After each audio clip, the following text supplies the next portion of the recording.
Hello everyone, welcome to my channel. My name is Dinesh Das. इस video में मैं discuss करूंगा ऑक्सीडेशन स्टेट या फिर ऑक्सीडाइजिंग एजेंट। इसमें मैं आपको सबसे पहले कंसेप्ट बताऊंगा। जेई मेंस के कुछ क्वेश्चन लाया हूं मैं। जेई मेंस जनवरी 2024 का क्वेश्चन है। और इसमें जो कंसेप्ट है बहुत ही इंपॉर्टेंट है। आप लोगों को ये वीडियो जो है स्किप नहीं करना है, पूरा फुल वीडियो देखिएगा। तो चलिए शुरुआत करते हैं इस क्वेश्चन से। पर सबसे पहले बेसिक।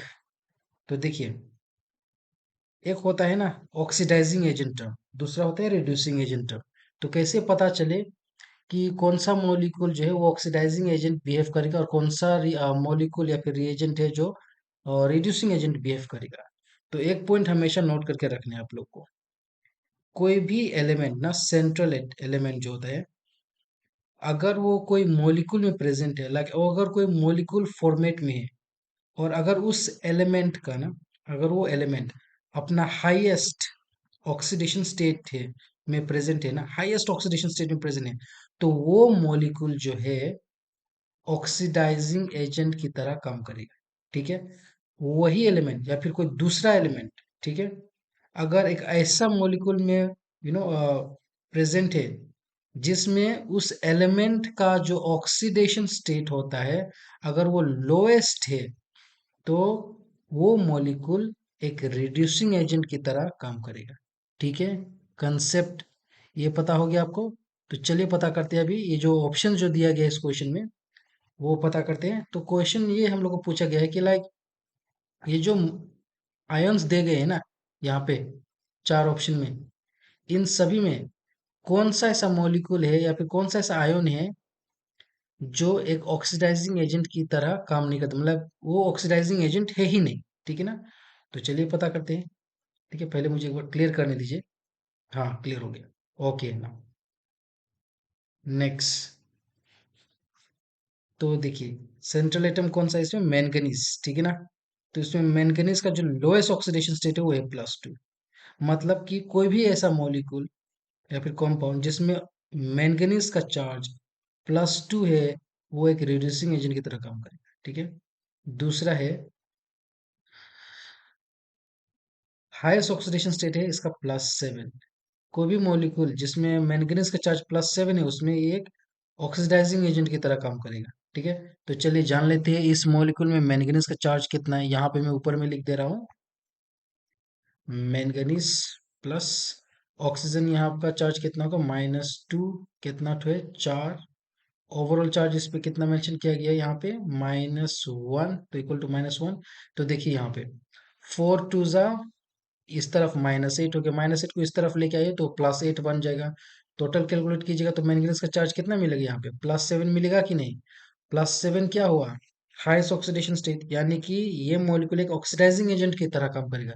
तो ये हम लोग का आंसर बिल्कुल हो नहीं सकता है। नेक्स्ट नाइट्रोजन है। नाइट्रोजन का लोएस्ट ऑक्सीडेशन स्टेट हो गया वो अराउंड -3।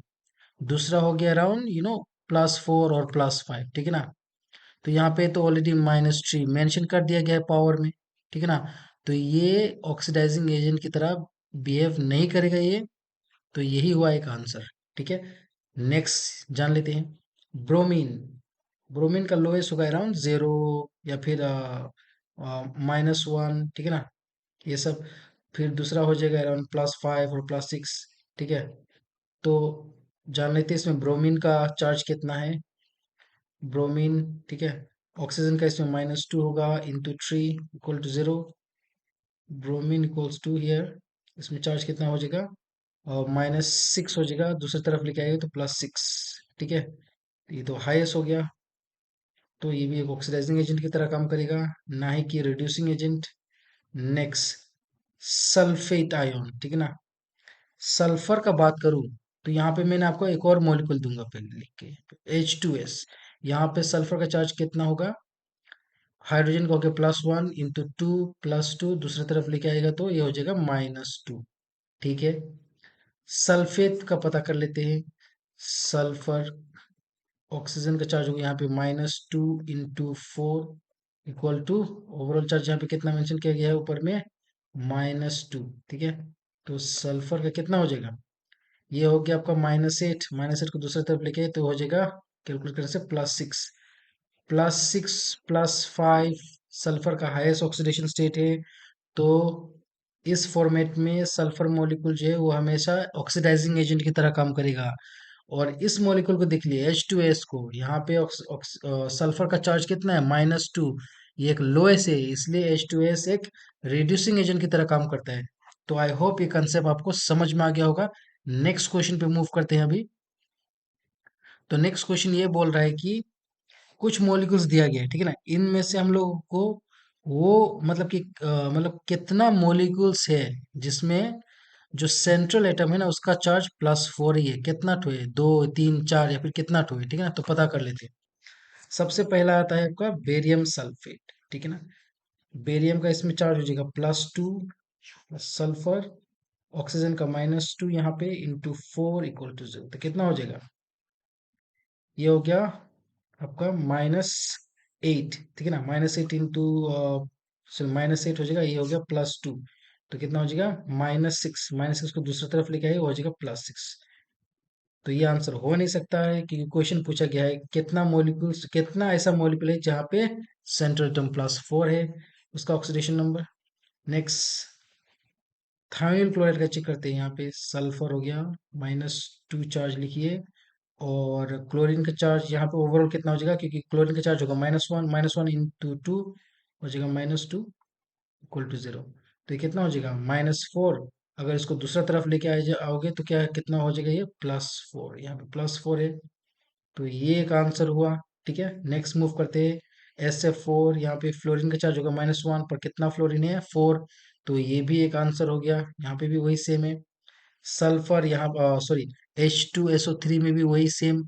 देखिए हाइड्रोजन का +1 हो जाएगा, ऑक्सीजन का -2, -2 इंटू 3 -6, -6 से 2 घटाइए हो जाएगा -4, दूसरी तरफ लेके आएगा तो हो जाएगा +4। तो ये भी हम लोग का एक आंसर हो गया। H2S2O7, यहाँ पे मैं ऑलरेडी स्ट्रक्चर ड्रॉ कर दिया हूँ, यहाँ पे आप लोग नोट कर सकते हो, ठीक है ना। यहाँ पे देखिए चार्ज पता कर लेते हैं। तो ये जो H2S2O7 है, यहाँ पे कितना ठो हो गया, हाइड्रोजन 2, ठीक है ना। तो यहाँ पे मैं ऑलरेडी मेंशन कर दिया हूँ 2। सल्फर 2 है, ऑक्सीजन हो जाएगा -2 इंटू 7 हियर, ठीक है ना। अगर आप इसको कैलकुलेट करोगे तो कितना हो जाएगा, आंसर कितना मिलेगा आपको, +6। तो सल्फर के यहाँ पे +6 है, तो ये भी आंसर नहीं होगा हम लोग का। नेक्स्ट है सल्फर ट्राइऑक्साइड SO3, कितना हो जाएगा आपको यहाँ पे, +6, ठीक है ना। तो ये भी आंसर हो नहीं सकता है। सो टोटल कितना ऐसा मॉलिक्यूल्स मिला जहाँ पे सेंट्रल एटम का चार्जेस +4 रहा, तो वो है 1 2 3, ठीक है ना।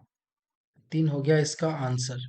तो आई होप आपको मेरा एक्सप्लेनेशन समझ में आ गया हो। Thank you so much for watching my video. Stay connected for the latest update. Thank you so much.